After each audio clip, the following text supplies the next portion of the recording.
Hey guys, tonight we will step into a story so strange that if it had not been recorded in history, people might believe it was only a legend.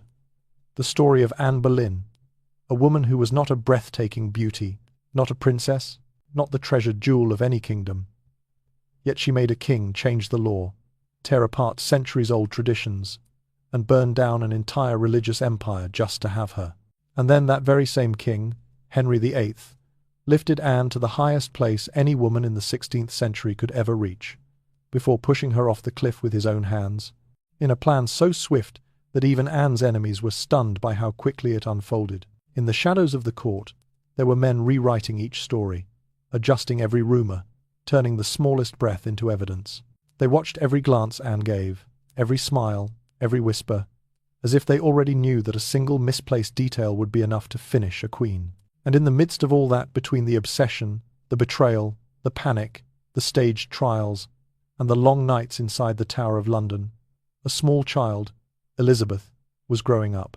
None of them knew that this child would become one of the greatest rulers in the history of humankind, and the final answer to her mother's entire tragedy. A story filled with lingering questions. Was Anne truly the victim of a conspiracy? Or was she the only woman brave enough to play a game that everyone else feared to touch? And why were those closest to Henry so eager to accelerate her downfall? So, before you get comfortable, take a moment to like the video and subscribe, but only if you genuinely enjoy what I do here.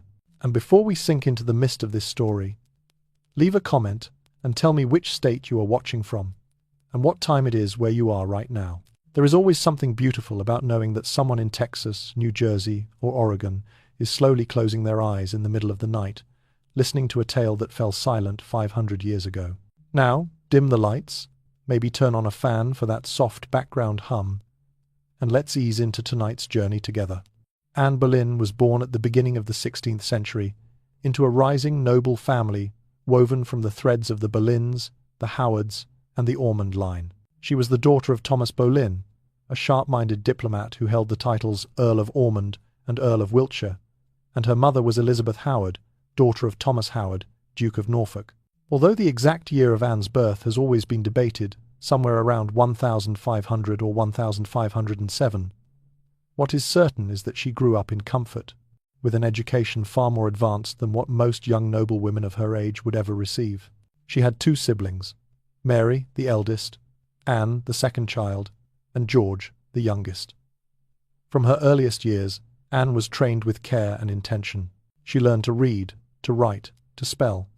She studied arithmetic, history, and the foundations of religious teaching. Alongside these academic lessons, she absorbed the arts expected of a noble young woman. Music with its delicate phrasing, dancing with its poised rhythms, embroidery with its patience and precision, and the intricate codes of etiquette that governed every gesture in aristocratic life. She was taught how to manage a household, how to speak with grace, how to carry herself with quiet authority. But the most important part of her education was waiting for her far from home. In the year 1512, Thomas Boleyn was appointed ambassador to the court of Margaret of Austria, one of the most refined and intellectually vibrant courts in all of Europe. It was a world of scholars, diplomats, poets, and reform-minded thinkers. Thomas Boleyn managed to impress Margaret enough to secure a place for his daughter in her household, an opportunity beyond measure for a girl in her early teens. Anne arrived the following year, stepping into a new world that would shape her more deeply than anyone could have predicted. Margaret herself wrote that Anne was intelligent and pleasant beyond what might be expected for her young age, a rare compliment from a woman known for her high standards. In the year 1513, Anne left Margaret's court to accompany Mary Tudor, the sister of Henry VIII, to France. Mary Tudor had just married the elderly French king, Louis XII, and Anne followed as part of her household. When the king died only a few months later, and Mary Tudor returned to England, Anne did not go with her. Instead, she transferred into the service of Queen Claude, wife of King Francis I. This decision, whether made for her or by her, proved transformative. Anne spent 6 years in France, and those 6 years shaped nearly every detail of who she became. France taught her fluency in its language, elegance in its fashion, refinement in its music, and a level of courtly sophistication unmatched in England. She learned the subtleties of flirtation and the polished dance of courtly love, an art that combined wit, restraint, intellect, and charm. She learned how to carry herself with confidence, how to speak with brightness and precision, how to move through a room with a presence that people noticed even before they realized they were looking at her. It was in France that she developed the blend of intelligence and allure that later captivated courtiers and eventually a king. By the time she returned to England in the year 1521, Anne was 21 years old, sharp, composed, fluent in French, and effortlessly refined. She was no longer simply Thomas Boleyn's daughter. She was a product of the most illustrious courts of Europe, a young woman whose education and worldliness set her apart from nearly every other lady in England. Courtiers described her as stylish, graceful, and captivating, not merely beautiful in the traditional sense, but possessing a presence that drew eyes and held them. She returned not as a quiet, noble girl, but as something far more intriguing, a gift imported from France, polished by foreign courts, shaped by European sophistication, and carrying within her the confidence of someone who already understood that the world was much larger than England, and that she was ready, at last, to step into it. When Anne returned home to England, her family immediately began seeking a marriage worthy of her. She was, by every measure, an exceptional candidate for any political alliance. Her education was rare, her refinement unmistakable, her family rising in influence, and her experience in European courts giving her a sophistication few English women possessed. Thomas Howard, her uncle, once considered marrying her to James Butler in hopes of resolving the territorial dispute over Ormond between the Boleyns and the Butlers. But the arrangement collapsed quietly, leaving Anne unattached yet increasingly admired. Suitors appeared almost as soon as she re-entered court life. Anne did not return as a sheltered young woman, but as someone transformed by France, carrying with her a foreign elegance, a poised confidence, and a presence English courtiers were not accustomed to. Her name became widely spoken after the Chateau Vert pageant in the year 1522, where she performed dressed in white, embroidered with gold. Her manner, her grace, and her French-inflected charm drew many curious eyes.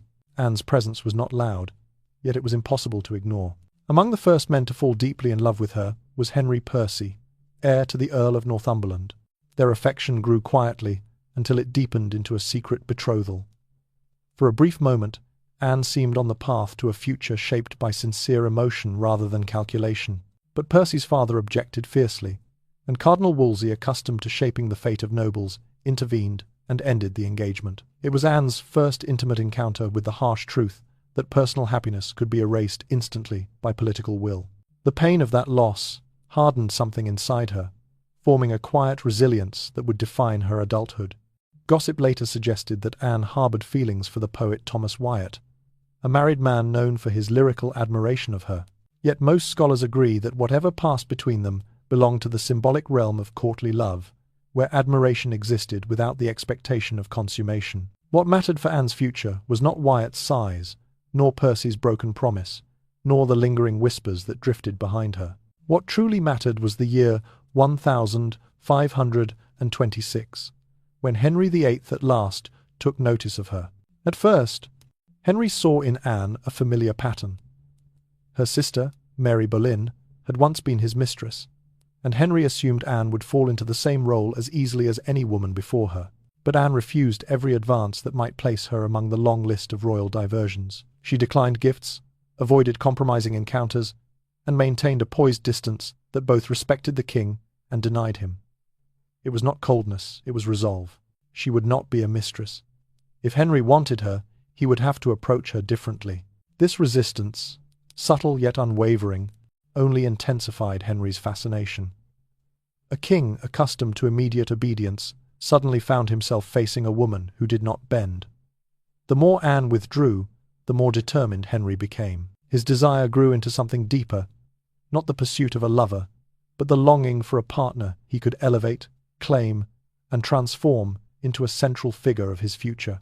Between the years 1527 and 1528, Henry, the same king who disliked writing and rarely expressed himself on paper, penned 17 love letters to Anne. Their survival is remarkable, for they reveal a side of Henry seldom seen: vulnerable, earnest, restless, and softened by longing. He wrote of sleepless nights, of impatience, of her absence weighing on him more heavily than he expected. Anne, by refusing him gently yet firmly, had drawn from the king a devotion that surprised even him. Those letters mark the beginning of a transformation greater than either of them could have imagined. A path had opened, one that led not only to Anne's future, but to England's. Her insistence on dignity forced Henry to imagine her not as a mistress, but as a wife. To reach her, he would have to reshape his world. His marriage, his loyalties, the laws of his kingdom, and the ancient relationship between crown and church would all be called into question. This was the beginning. A moment small enough to almost go unnoticed, an heir's rejected proposal, a broken engagement, a king's unexpected infatuation. Yet from these quiet beginnings would rise a storm powerful enough to unsettle a nation and alter the course of England forever. By the time Anne stepped fully into the circle of royal attention, Henry VIII was 35 years old. His marriage to Catherine of Aragon had cooled into a polite, dutiful companionship that left him restless, frustrated, and without a male heir. Only a daughter, Mary, had survived infancy, and as the years passed, Henry convinced himself that his misfortune was divine punishment for marrying his brother's widow. In his mind, this violation of sacred law explained every failed pregnancy, every disappointment, every empty cradle. He wanted the marriage annulled, but Catherine refused. She would not bend, not even for a king, and it was into this fracture, this widening crack in the Tudor world, that Anne stepped. Anne understood the landscape better than anyone expected. She knew how fragile the king's pride was, how deep his longing for a son ran, how strongly he yearned for both affection and validation. But she also understood the danger of becoming merely a mistress. Her sister, Mary Boleyn, had been one, and what had it gained her? Nothing lasting, nothing dignified. Anne wanted more. She wanted the crown, the legitimacy, and the power to shape the world around her. And so she held him close, close enough that he could not look away, yet always just beyond reach. She captivated him, fascinated him, maddened him, and refused him. She would not sleep with Henry. That line remained untouched. If he wanted her, he would have to claim her as his lawful wife. While Cardinal Wolsey fought to convince the Pope to dissolve Henry's marriage, Anne quietly assumed the role of a queen in waiting. Step by step, degree by degree, she moved deeper into the machinery of power. She accepted petitions, granted small favours, and cultivated alliances. Courtiers seeking the king's attention increasingly approached Anne instead.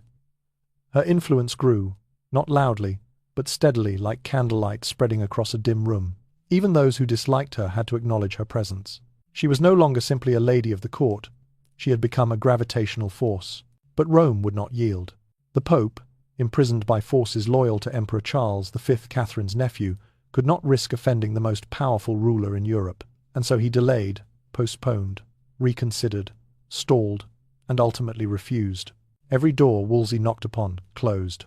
Every letter sent to Rome returned with disappointment. Anne's patience thinned. She began supporting factions that opposed Wolsey, men who had been waiting for years to unseat the cardinal who towered too high above them. In the year 1529, Wolsey fell from power. For Anne, it was a victory, a quiet but undeniable one. She had helped topple one of the strongest men in England, and yet the question of the king's marriage remained painfully unresolved. During this time, Anne placed into Henry's hands a small book that would alter the course of English history, The Obedience of a Christian Man by William Tyndale. Within its pages was an idea so bold, so electrically charged, that once Henry read it, he could not let it go. The book argued that a king, not the Pope, was the true head of the Church in his own realm. Anne understood exactly what she was doing. Henry, who had once been named Defender of the Faith for opposing Protestant ideas, now found himself drawn to a doctrine that placed ultimate power in his hands. No Pope, no foreign authority, no need to beg Rome for permission. The book offered him a vision of kingship, unshackled from tradition. Anne was no longer simply the cause of a royal annulment. She had become the catalyst for a transformation that reached far beyond marriage, far into the soul of the nation. With each passing month, Henry's frustration with Rome deepened.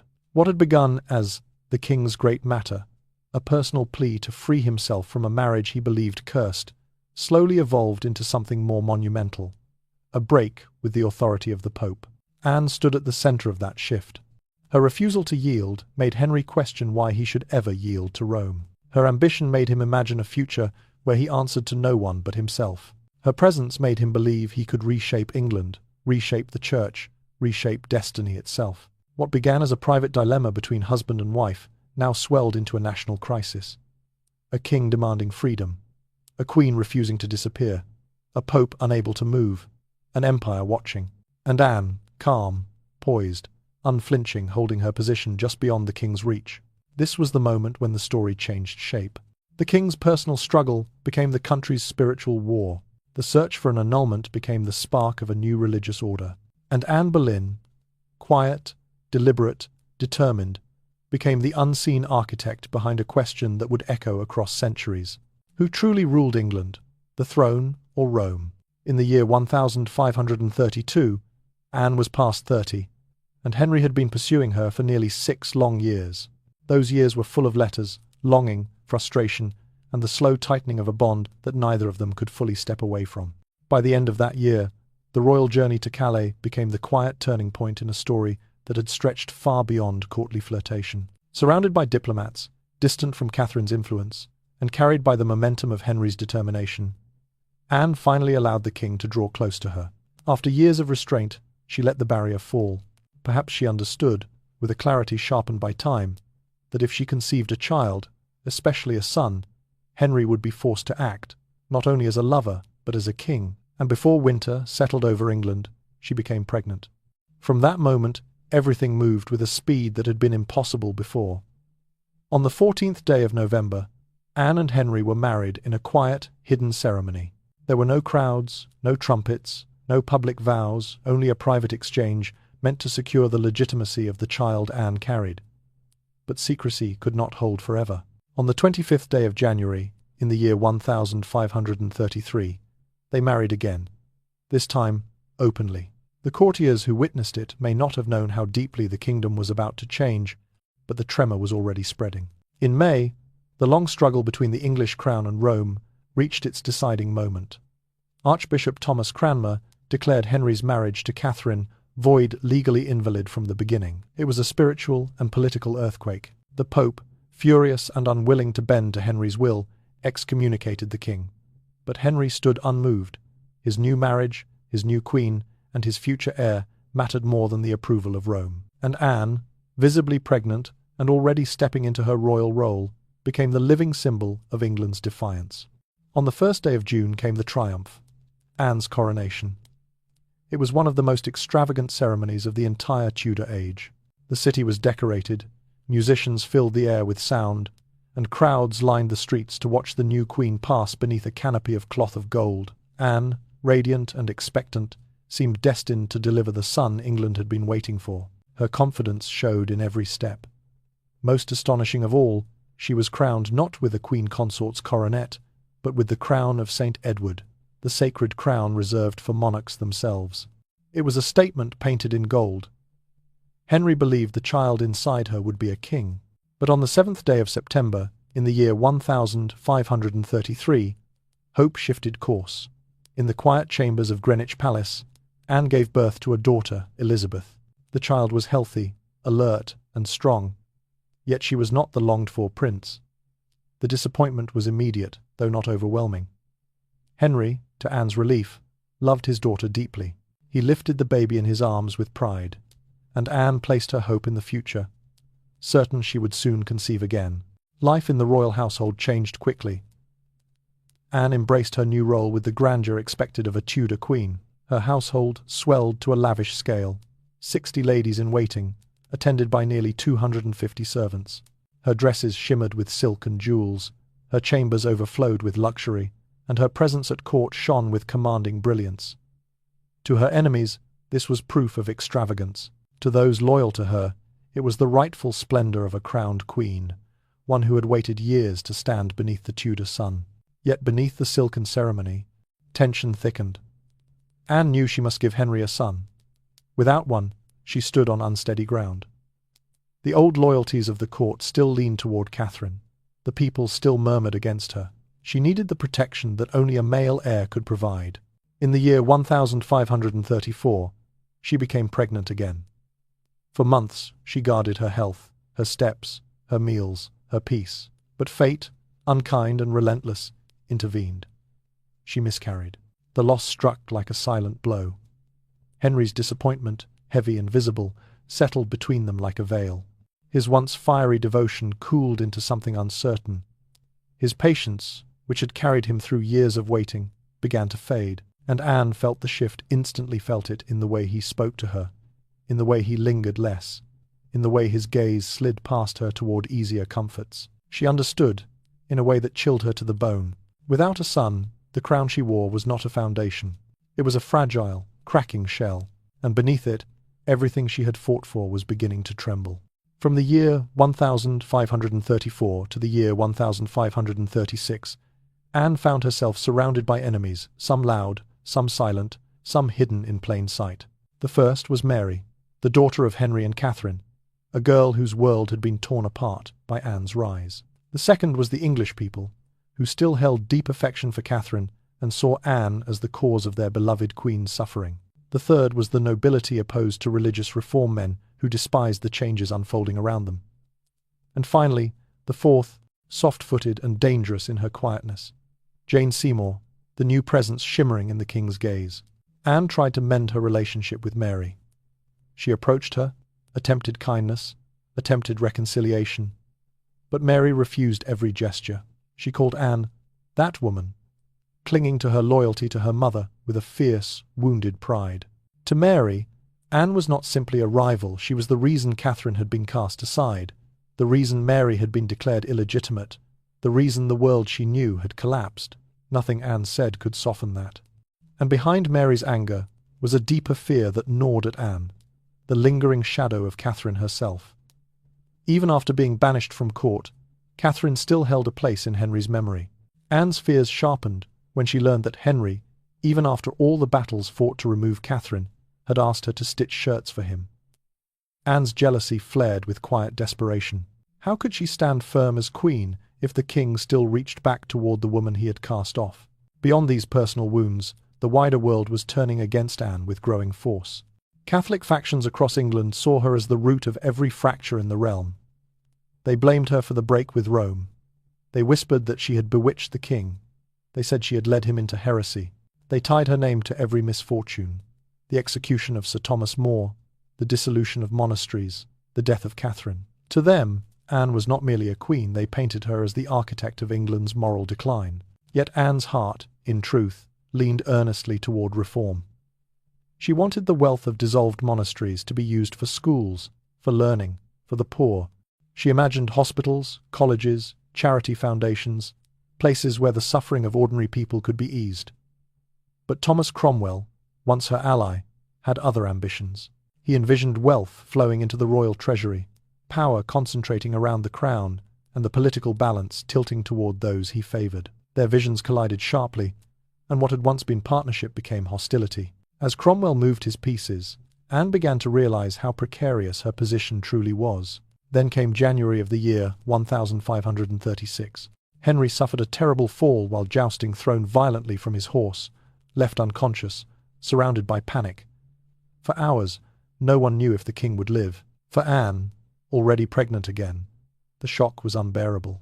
Fear wrapped itself around her like ice, and in that fear, she miscarried. The child was a boy.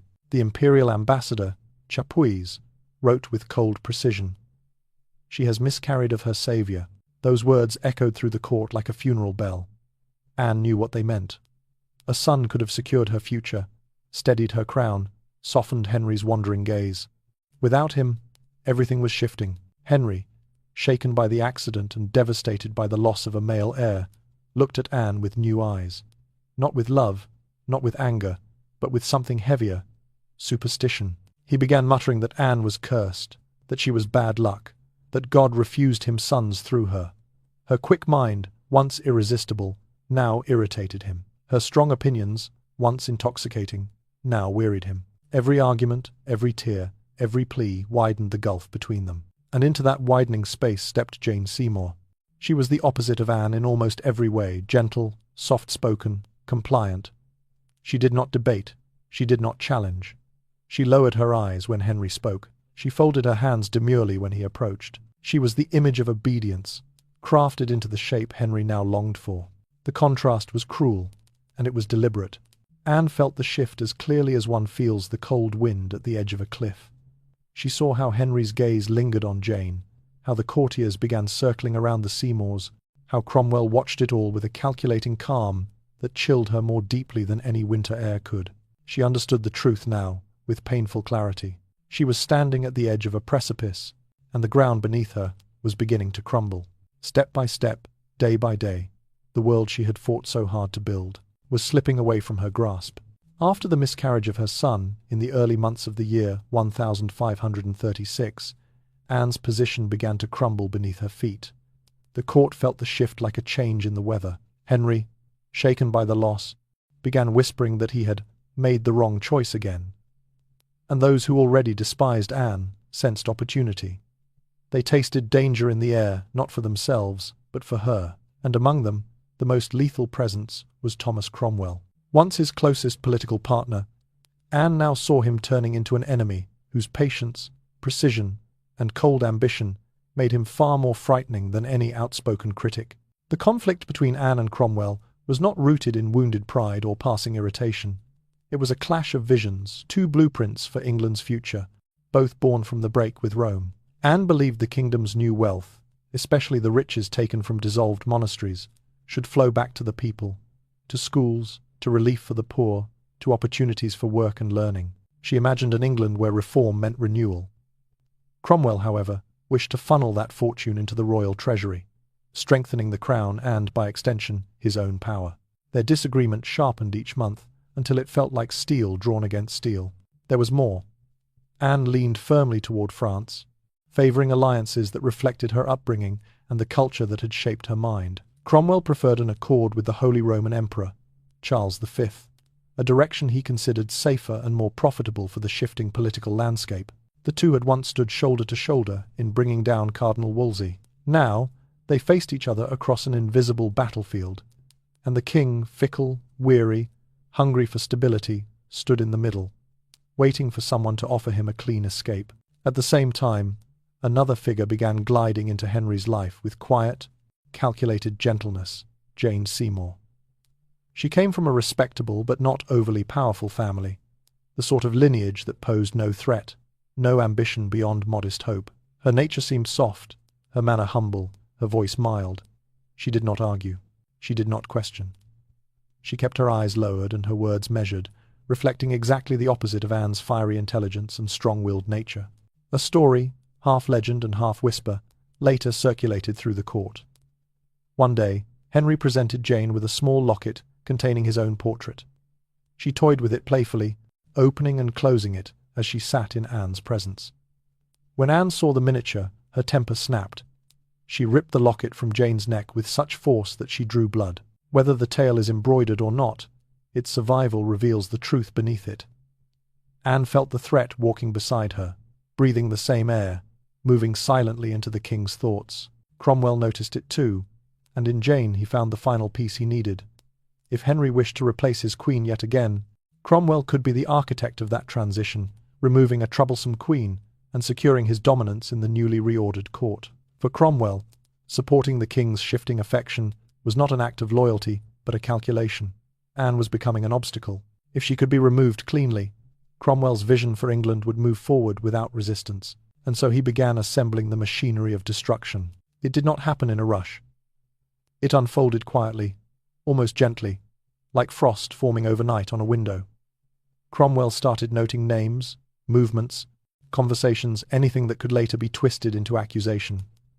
Men who had been near Anne, spoken to her, laughed with her, served her, each one quietly added to a mental ledger. None of them knew what they were walking into. None imagined the king's anger would soon reach across their lives as well. Meanwhile, the court still glittered on the surface. Feasts continued, processions marched, masses were sung. But underneath the music and ceremony, something cold was forming. A plan was taking shape in shadows that Anne could not yet fully see. She sensed danger, but she did not know its size. She felt the air tightening, but she could not yet trace the threads being woven around her. Cromwell's strategy deepened with each passing week. Henry grew more distant. Jane Seymour appeared more often at the edges of the king's vision. Courtiers shifted their loyalties like birds turning before a coming storm. And at the centre, Anne stood alone, balancing pride, fear, and the shrinking hope that she could still produce a son. The court watched her with the quiet fascination of witnesses who know a fall is coming, even before the one who is falling knows it herself. Everything continued outwardly the same. And yet, behind the curtains and beneath the rituals, a trap was already tightening its circle around the Queen. By the end of April, in the year 1536, Cromwell finally moved.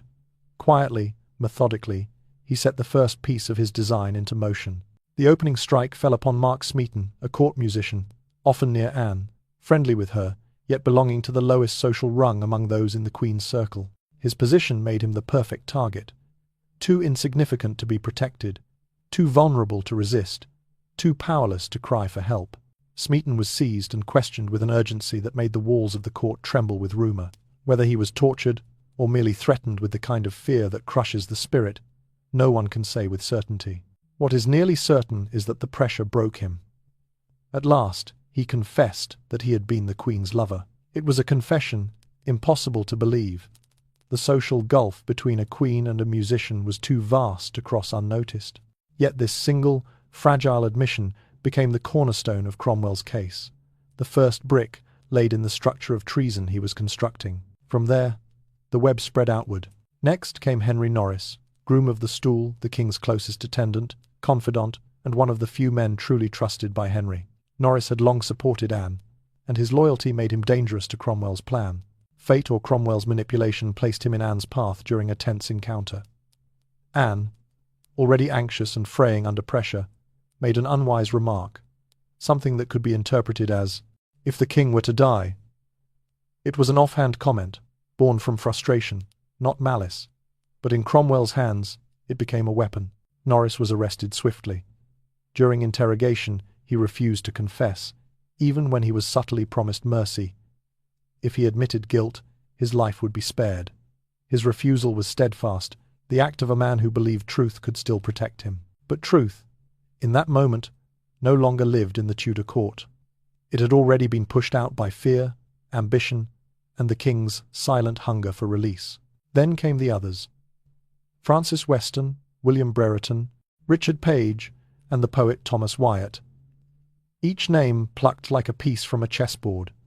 Each man connected to Anne only loosely, through a glance, a joke, a rumour, or a whisper overheard by the wrong ears. Their arrests created ripples of shock. They were known, respected, and in many cases admired. Yet all were swept into Cromwell's widening net, accused not because they were guilty, but because they were useful. Finally came the most devastating accusation of all. George Boleyn, Anne's brother. Cromwell charged him, not only with adultery involving the Queen, but with incest. The accusation struck England like a thunderclap. It was monstrous, unthinkable, a crime so grotesque that even those who disliked Anne recoiled at the idea. But Cromwell understood exactly what he was doing. By accusing brother and sister together, he ensured maximum revulsion, maximum scandal, and maximum political force. The more shocking the charge, the easier it would be to crush the Queen beneath it. Behind the scenes, the legal machinery clicked into place with chilling ease.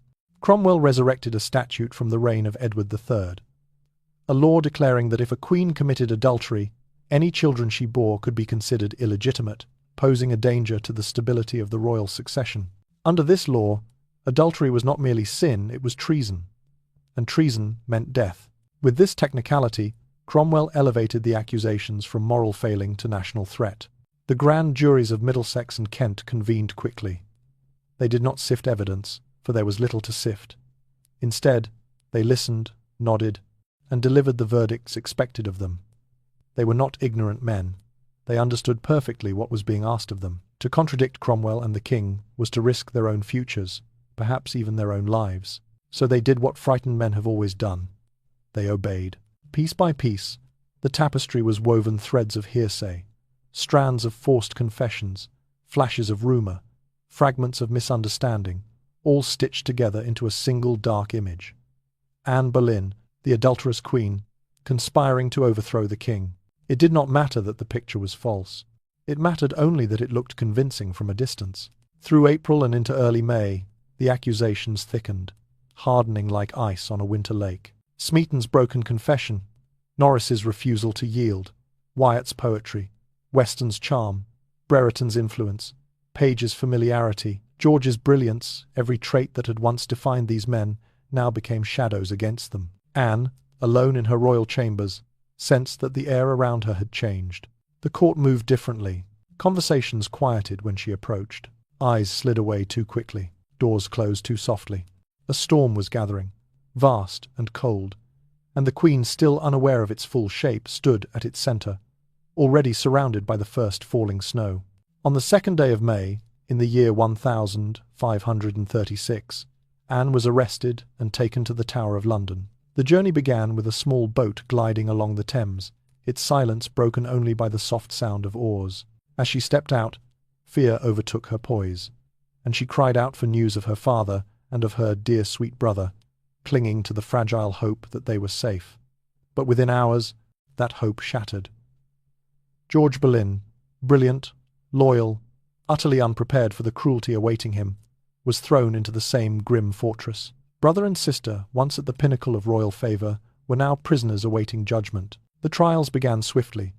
On the 12th day of May, the accused gentlemen, Smeaton, Norris, Weston, Brereton, were brought before the court. Each man faced charges of treason, painted in sharp, exaggerated strokes by Cromwell's steady hand. The verdicts were predetermined. Every one of them was declared guilty. Their fates, tied like knots, sealed the path toward Anne's own doom. With the men condemned, the stage was set.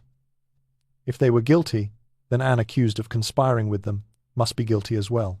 The narrative had been written, and now it only awaited its final actors.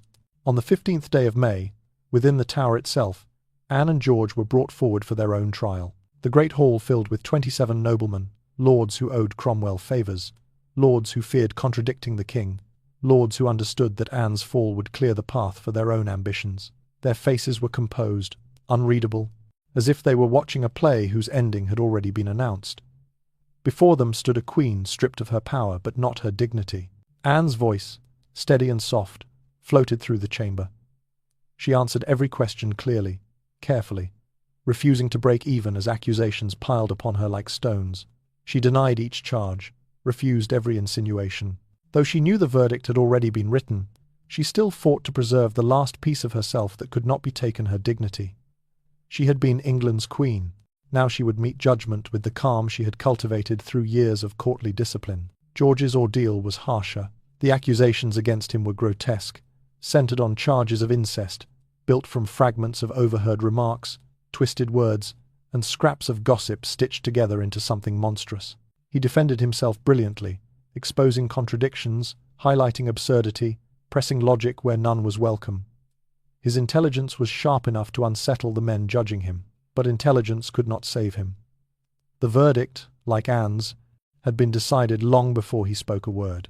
Only 2 days later, on the 17th day of May, Thomas Cranmer delivered a ruling that made the entire process feel like a cruel joke. He declared the marriage between Henry and Anne null and void, invalid from the beginning. In the eyes of the law, according to this sudden pronouncement, they had never been husband and wife at all. And if they had never been married, how could Anne be guilty of adultery?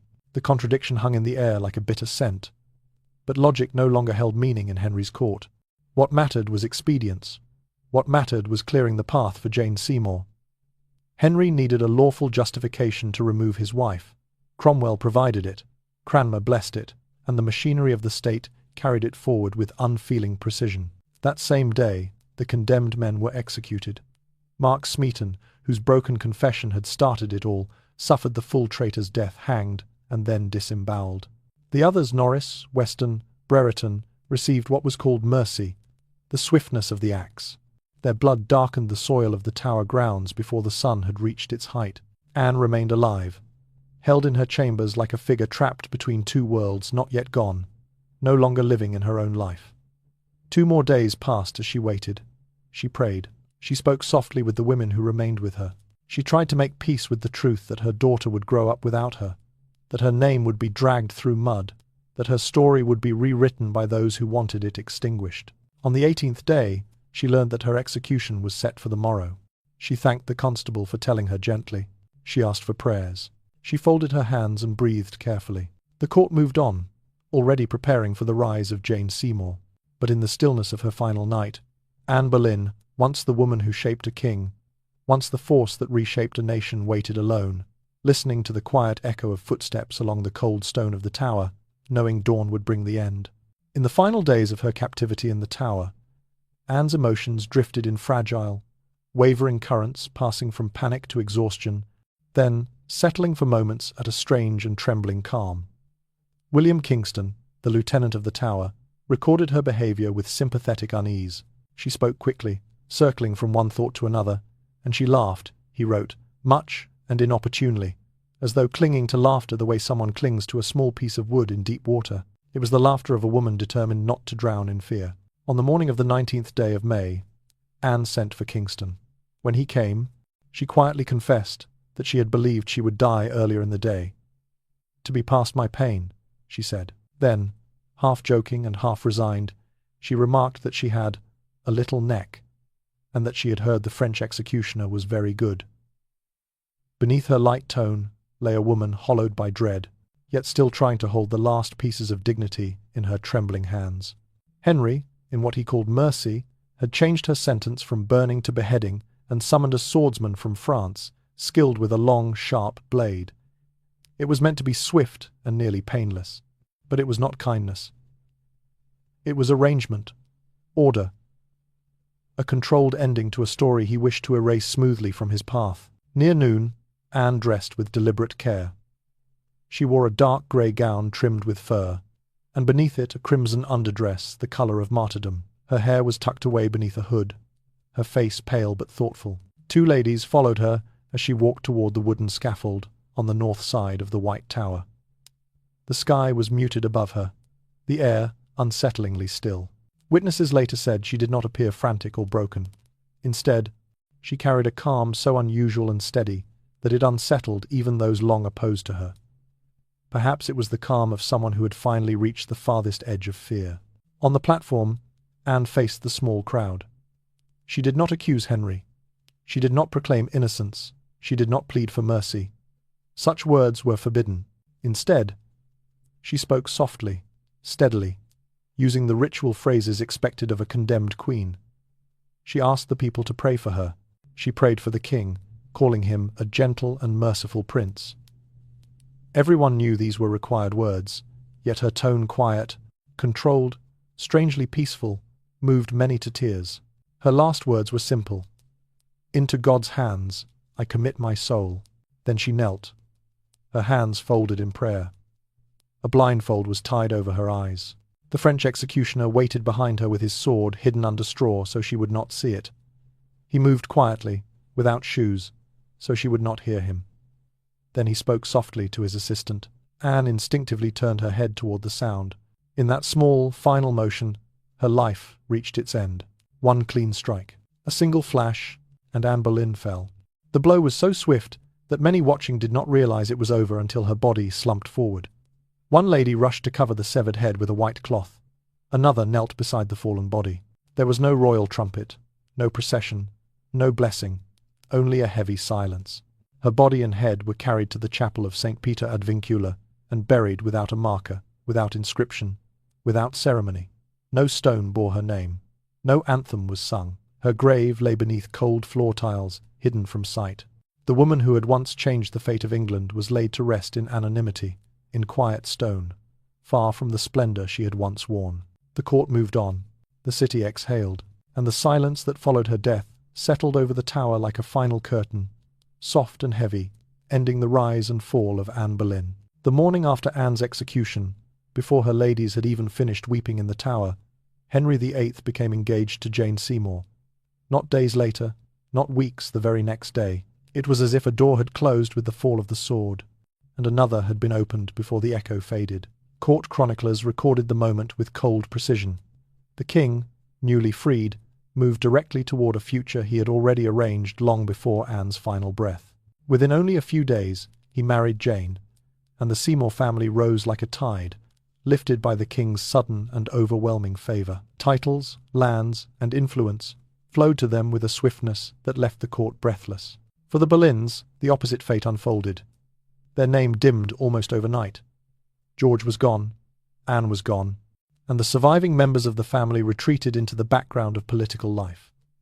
No one wished to be associated with a queen who had fallen so completely, and Henry, determined to cleanse his reign of what he now considered a mistake, began the slow erasure of Anne from the official record of memory. Portraits were removed. Initials were scraped away from stone and wood. The intertwined H and A that had once decorated palaces were hacked out or replaced. Anne became a shadow, a cautionary tale whispered only when necessary and never kindly. During the remaining years of Henry's reign, her name hovered at the edges of conversation, spoken rarely and only with care. Those who had once admired her intelligence, her wit, her sharp political sense, now avoided any suggestion that they had ever supported her. Henry's court functioned like a hive that instantly rejected anything associated with a queen who had fallen from favour. Silence settled over her memory, heavy and deliberate. When Mary, daughter of Catherine of Aragon, eventually rose to the throne, the silence turned to condemnation. In Mary's reign, Anne was recast as a destroyer of families, a seductress, a witch whose ambition had led England astray. She became a symbol of everything wrong with leaving the Catholic Church, a figure invoked to warn of the dangers of pride, heresy, and disobedience. Under Mary, Anne's name was not merely forgotten, it was publicly scorned. It was only when Elizabeth, Anne's daughter, ascended the throne that the memory of the executed queen shifted again. Elizabeth could not openly honour a mother condemned for treason. She could not erect monuments or demand the rewriting of trials. But quietly, subtly, she allowed Anne's image to be restored in small ways. Under her reign, Anne transformed from a woman hated by many into a kind of Protestant martyr, a misunderstood queen whose life had been stolen by politics and fear. Some called her a victim of injustice. Some called her a brave supporter of religious reform. Most simply accepted that her story, like so many stories from that turbulent age, refused to settle into clear moral categories. For even among those sympathetic to Anne, the shadows remained. Her involvement in the downfall of Catherine of Aragon could not be ignored, nor could her coldness toward Mary, or the sharp edges of her ambition. She had played the game of power with a fierceness that sometimes slid toward cruelty. But those who disliked her were forced to admit another truth. Anne possessed unmistakable intelligence, deep personal faith, and a genuine interest in education and charity. She imagined uses for the wealth of dissolved monasteries that went beyond royal coffers, schools, relief for the poor, a more humane and thoughtful England. Her aspirations were larger than her era allowed. Her story cannot be reduced to a simple tale of virtue or vice. She was not merely the other woman who stepped between a king and his first wife. Nor was she the monstrous figure her enemies painted, nor was she the flawless victim some later Protestants tried to sanctify. She was a woman complex, passionate, flawed, brilliant, frightened, trying to carve a place for herself in a world built to deny her that place. If there is one truth nearly all modern historians agree upon, it is this: she did not deserve the death she was given. The evidence against her was thin, manipulated, assembled with care to achieve a predetermined outcome. The charges of adultery, incest, and treason would not have withstood honest scrutiny. Henry had chosen to remove her, and the machinery of the state moved swiftly to fulfill his will. Like Icarus, Anne Boleyn flew too close to the sun. But the sun she approached was not ambition alone. It was the absolute and merciless power of Henry VIII, a power that granted everything and then consumed everything. And so she paid with her life, leaving behind a legacy both brilliant and painful, a name forever suspended between light and shadow, drifting slowly into the heavy sleep of history. Anne Boleyn lived in an age when every man and woman in England seemed to feel something intense about her. There were very few neutral hearts. To those who supported the reforming movement sweeping across Europe, Anne was like a sudden wind from another world, fresh, sharp, and illuminated with ideas that had not yet taken root in England. They saw in her a mind that cut through layers of tradition, a woman who dared to carry forbidden New Testament translations beneath her sleeves, who read them softly to the king, who believed that Scripture should be understood by ordinary people and not locked away in Latin. To these reformers, Anne was not simply a beautiful woman who had captured Henry VIII's attention. She was a rare intelligence, a force, someone who recognized the growing hunger for religious freedom and the power of knowledge in shaping the future. But to the larger portion of the English population, still deeply Catholic, still loyal to Catherine of Aragon, Anne was the opposite of all that admiration. She was a disturber of order, a breaker of sacred things, a woman whose arrival had torn the kingdom away from Rome and set England on a path no one had thought possible. They blamed her for the fall of Catherine, for the humiliation of Princess Mary, for the closing of monasteries, for every tremor that shook the kingdom. And in their fear and grief, they reached for old explanations. Superstition, rumour, whispers of witchcraft. Many believed them. Stories travelled through marketplaces and taverns with frightening ease that Anne had 6 fingers, that she carried a devil's mark, that she had bewitched the king with her dark eyes and French charm. There were women who turned away when she passed, so they would not be touched by her supposed misfortune. There were men who muttered that her beauty carried doom, that no good future could come from a queen so unlike the gentle Catherine. Even her elegance, shaped during her years in France, became a reason for suspicion. The English did not easily trust what felt foreign, and Anne, with her French manners and sharp wit, felt foreign in every way. Inside the court, opinion of Anne was just as divided, but far more dangerous.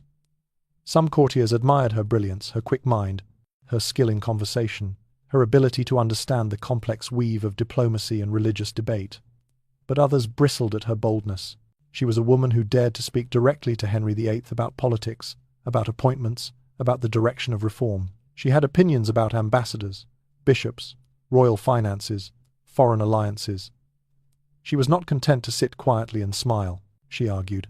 She pushed, she insisted, and in a court ruled by fragile male pride, her confidence was often perceived as insolence. The truth was more complicated. Anne lived under pressures that would have broken almost anyone. She was expected to carry the weight of national policy on her shoulders, while also producing a son who would secure the future of the dynasty. She faced the constant hatred of those who saw her as an intruder, and the constant scrutiny of those who wanted her to fail. Every misstep, every sharp word, every emotional moment was magnified into an accusation. Her temper, sometimes quick and bright, flared more often under the relentless strain. Her tongue, naturally sharp, became a weapon she sometimes wielded too quickly. But beneath it all was a woman trapped between 2 sharpened expectations: deliver a prince or lose everything. And Henry's gaze, the one that had once adored her, changed with every disappointment. In the early years, he had been infatuated, charmed by her refusal to yield, her refusal to become his mistress, her fire. She made him feel young, victorious, chosen. She made him believe he could defy the Pope, the world, even time itself. But over the years, Henry's feelings shifted. First came pride in the woman he had fought so much to marry. Then came doubt, then came fear, then came resentment. Each lost pregnancy felt to him like a message from heaven, a divine rebuke for the path he had taken. In his mind, every misfortune became a sign that he had made the wrong choice. And Henry VIII was never gentle with those he believed had made him stumble before God. By the end, Anne was no longer the woman he had pursued for 7 long years. She had become, in his darkest thoughts, the embodiment of his errors, every disappointment, every failure, every blow to his confidence. The man who had once sworn that he would tear the world apart for her now saw her as a wound he wished desperately to close. And in the world of Henry VIII, the easiest way to close a wound was to cut it away. Although Anne's reign lasted only 3 years, her impact lingered far beyond the narrow window of time in which she wore the crown. Her influence soaked into the fabric of English culture, religion, and identity in ways that few queens before her, and very few after her, ever matched. Even as her name was later darkened by scandal and reshaped by enemies, the quiet currents she set into motion continued to ripple long after her death. Her legacy can be seen most clearly in 3 intertwined realms. First, the shaping of reformist faith. Anne was not merely a symbol of England's break with Rome. She was one of its earliest and most sincere internal voices. Her interest in the gentler strands of reform, the kind that emphasized scripture, conscience, and personal devotion, was not political performance. It came from genuine conviction.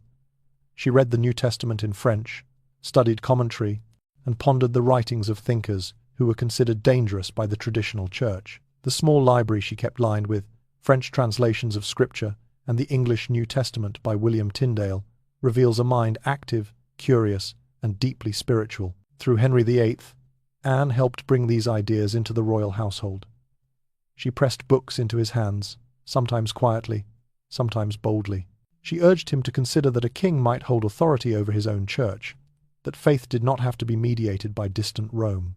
While Henry did not ultimately follow the exact reformist path she imagined, many historians agree that it was Anne who first nudged him toward the idea that England could shape its own religious destiny. Without her gentle persistence, the timeline of England's ecclesiastical independence might have looked very different. Second, her vision for the monasteries. When the dissolution of religious houses began under the direction of Thomas Cromwell, Anne's perspective stood in sharp contrast to his. Cromwell envisioned revenues, lands, and power flowing into the royal treasury.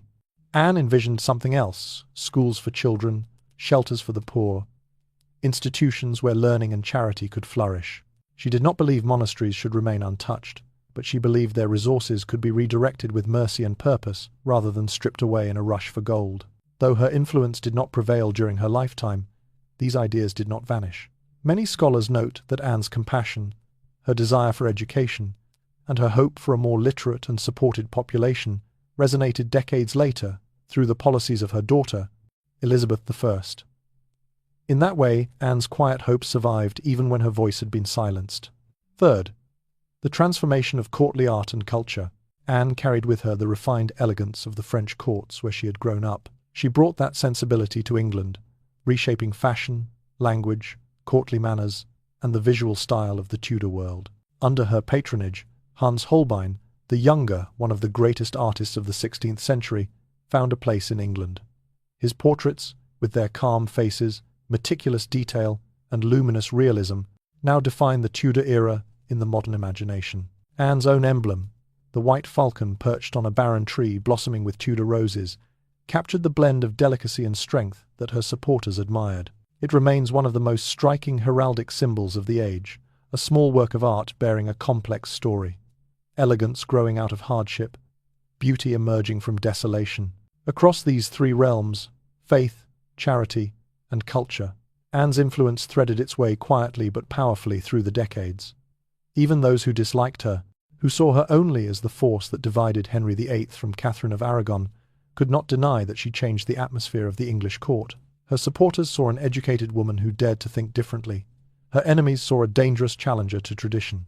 Both perspectives reveal something true. Anne disrupted the old order, and disruption always leaves marks. If Anne had never become queen, England might still have drifted from Rome. But what it would have lost is the unmistakable presence of a woman who spoke with conviction at a time when women were expected to remain silent. She modeled a kind of intellectual courage that was rare for her century. She believed ideas mattered. She believed scripture mattered. She believed charitable reform mattered. And these beliefs, though carried quietly, shaped the reign of her daughter and helped form the emerging identity of the English nation. Anne Boleyn died young, but her thoughts kept living, rising again in the policies of Elizabeth I, and echoing still in the long, winding story of a kingdom that learned, slowly, to stand apart from the religious power of continental Europe. Anne Boleyn, when lifted out of the familiar frame of Henry VIII and his 6 wives, becomes something far larger, far more intricate, far more unsettling than a footnote in a king's troubled marital history. She becomes one of the first women in early modern Europe who dared to negotiate her own position directly with a ruling monarch, not passively, not quietly, but with strategy, intelligence, and an unyielding sense of her own worth. At a time when women were expected to accept the paths chosen for them, Anne carved a path few would have believed possible, and she carved it with nothing but her mind, her voice, and her refusal to become anything less than the equal partner she envisioned herself to be. In an age when women were not permitted to speak publicly on matters of state, when they could not inherit great estates, when they were rarely educated beyond basic literacy, Anne wielded intellect like a finely sharpened blade. She understood diplomacy from her years in France. She understood scripture and the rising tide of religious reform. She understood the psychology of power, how desire could become influence, how attention could become leverage, how distance could turn curiosity into obsession, and she used every one of those insights when she refused Henry's offer to become his mistress. By declining that role, she did something extraordinary. She made the king negotiate with her. She made him wait. She made him question. She made him pursue. She forced him to imagine a different future, one in which she stood not beside his bed as a passing pleasure, but beside his throne as a crowned queen. It was radical. It was dangerous. It was, by the standards of her age, almost unthinkable. Many despised her for that ambition. They said ambition did not belong to women. They said cleverness in a woman was unfeminine, even threatening. They said Anne was unnatural because she wished for more than a quiet marriage and a silent life. And yet, centuries later, it becomes clear how deeply unfair such judgments were, not because Anne was perfect, but because ambition in a woman was treated as a crime long before the courts ever declared her guilty. In many ways, Anne became the symbol of the woman who flew too close to power. She did not creep toward influence in the shadows. She walked toward it in daylight, step by careful step. But power in Tudor England was not the warm sun one might hope for. It was a searing, burning star, and those who reached for it risked being consumed. Anne was consumed, but not erased. What remained of her was something more enduring, a legacy shaped not by compliance, but by defiance. Today, people often see her as several things at once: a woman whose intelligence outpaced the world she lived in, a political casualty in a court where alliances shifted like sand, a complicated figure whose sharp tongue and sharp mind made her both admired and feared, an early model of someone who demanded recognition of her worth, and a reminder that women in history are often reshaped, smoothed, sharpened, vilified, sanctified, depending entirely on who is telling the story. Perhaps the most striking thing about Anne is that she was never allowed to explain herself. She left no diary, no long memoir, no written defense. Nothing in her own voice that could anchor her image in the centuries that followed. Everything we know about her comes through others. Friends who adored her, enemies who hated her, ambassadors who mistrusted her, and historians who sift through the contradictions. Her identity, therefore, is less a portrait and more a mirror, reflecting the anxieties, desires, and values of each generation that retells her story. To Catholics of the 16th century, she was a temptress who broke a kingdom. To Protestants of the 17th, she was a martyr who helped deliver England from Rome. To Victorians, she was a tragic romantic heroine. To 20th century scholars, she was a political player caught in a lethal game. To many women today, she is something quieter but more powerful, a woman punished for wanting more than the world permitted her to have. Anne herself never claimed the role of feminist icon. She did not speak about equality. She did not write manifestos. She did not fight for abstract principles. All she ever fought for was the right to define her own life. But in a century when women were expected to be obedient, silent, and disposable, that fight alone was revolutionary. She asked for a marriage built on choice rather than surrender. She participated in the religious debates of her time. She refused to be a background figure in a story that affected her directly. She reached upward, not timidly, but boldly. And because of that, she lives far beyond her death, far beyond the politics that destroyed her, far beyond the cold stone floor that holds her remains. She lives as a reminder of a truth many eras preferred not to see, that a woman who demands a voice, even when she pays the highest price for it, cannot be forgotten. Elizabeth's story begins where Anne's seemed to end, forming a quiet but unmistakable answer to every accusation, every rumor, every cruel judgment that had once surrounded her mother. If history wished to paint Anne Boleyn as a mistake, destiny responded with a correction written in the brightest ink imaginable. The daughter once dismissed as a disappointment, born on the 7th day of September in the year 1533, became one of the greatest monarchs in all of Europe. In this way, Anne's life, which had closed in tragedy, opened again through her child. The mother fell into the darkest depth a queen could face, but the daughter rose to one of the highest peaks a ruler could reach. Few stories in history form such a perfect arc. Elizabeth I carried within her a dual inheritance that shaped her entire reign. From Anne came intelligence sharpened like a fine blade, a precise ear for languages, a gift for negotiation, and a deep instinct for reading people. From Henry VIII came willpower, unyielding, immovable, forged in fire. The combination made her a formidable sovereign. Under her rule, England entered what later generations would call the Golden Age, an era of astonishing artistic flowering, global exploration, and political strength.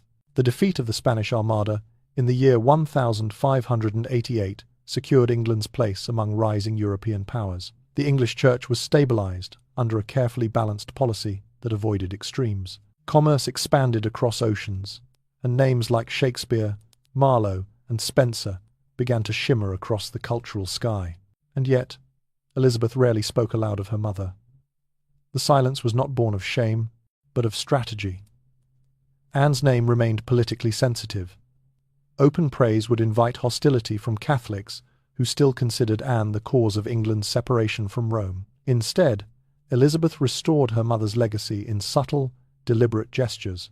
She reinstated lands and privileges to surviving Boleyn relatives. She preserved Anne's emblem, the white falcon crowned and standing upon a flowering branch. She surrounded herself with clerics who had once benefited from Anne's protection. Through quiet actions rather than public statements, she rewrote the ending that had once been forced upon her mother. Within Elizabeth's style of rule, one can sense Anne's presence, like a faint but persistent shadow, always near. Elizabeth's remarkable emotional restraint, her talent for remaining composed under pressure, her ability to pause before speaking, her usage of symbolism, and her instinct for balancing different religious factions all reflect traits that had existed in Anne, though history did not allow Anne the time or safety to develop them fully. Where Anne had been punished for speaking her mind, Elizabeth learned when to speak and when to remain silent. Where Anne had sought influence through debate, Elizabeth mastered influence through control. Where Anne had attempted to negotiate with a king for her own future, Elizabeth became the king, or rather, the queen, who negotiated directly with nations. Perhaps most striking is Elizabeth's insistence on self-definition. When Parliament pressured her to marry, she famously replied that she was already bound to a husband, namely, the Kingdom of England. In those words lies an echo of Anne's earliest insistence that she would not be merely a mistress, that she would determine her own value. Elizabeth turned the struggle her mother had endured into a principle of reign. No one would decide her future but herself. The voice that had been silenced at the Tower spoke again in the voice of a queen who ruled for more than 4 decades. This leads to the question historians and storytellers often ask: did Anne Boleyn fail? If one looks only at her life, the answer seems painfully clear. She lost everything: her status, her power, her reputation, her family, her liberty, and finally her life. She walked to her death under a sky that did not yet know her story was not over. But if one views her legacy through the lens of Elizabeth's reign, the answer shifts. Anne did not fail. She changed the trajectory of a kingdom. She shaped a daughter who would reshape the world. Through Elizabeth, Anne's beliefs about education, conscience, and intellect found room to live. Through Elizabeth, Anne's bloodline sat not simply upon a throne, but upon a throne that guided England into a new era. Through Elizabeth, Anne's story, once buried beneath accusation and fear, rose again, not vindicated in words, but vindicated in achievement. Anne Boleyn may have lost the battle for her own life, but she won the battle for her legacy. Her daughter became the answer that time eventually offered, a queen of extraordinary brilliance, strength, and endurance. And in the long quiet of history, as centuries settled like dust over the Tower stones, the story of mother and daughter formed a single truth: that greatness sometimes blooms from the very ground where injustice once tried to bury it. Anne Boleyn's story resists every attempt to compress it into a single, tidy verdict. It slips out of categories the way light slips through the cracks of an old stone wall, uncontainable, shifting, always more than it first appears. Was she good or bad? Ambitious or victimized? A destroyer of worlds or a catalyst for renewal? Anne was all of these things, and none of them entirely. She was a human being, contradictory, vivid, fallible, brilliant, alive in a world that preferred women to be quiet shadows rather than blazing torches. She loved fiercely and hated fiercely. She hoped like someone who had been raised to believe in possibility, and she feared like someone who understood how quickly possibility could turn to danger.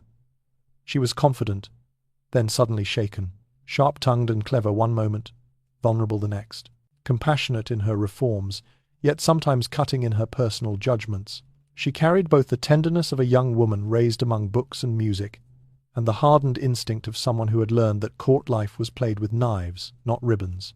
It is this mixture, this restless blend of grace and steel, that has kept her name alive for nearly 500 years, long after hundreds of other Tudor ladies have faded into the quiet pages of history. Anne did not deserve the fate handed to her. Not the charges spun out of thin air, not the trial twisted into a performance, not the scaffold raised too quickly for the truth to catch up. She did not deserve the cold air of that May morning, the sword hidden under straw, the hurried burial without a stone to mark her name. But the world she lived in was not built on fairness. It was built on power.